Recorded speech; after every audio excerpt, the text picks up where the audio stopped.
Always refer to the owner's manual for clarification and more detail on the processes shown in this video.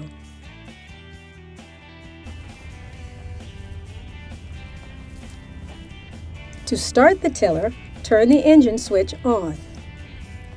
If the engine is cold, move the choke lever to the closed position and press the primer bulb several times to prime the carburetor.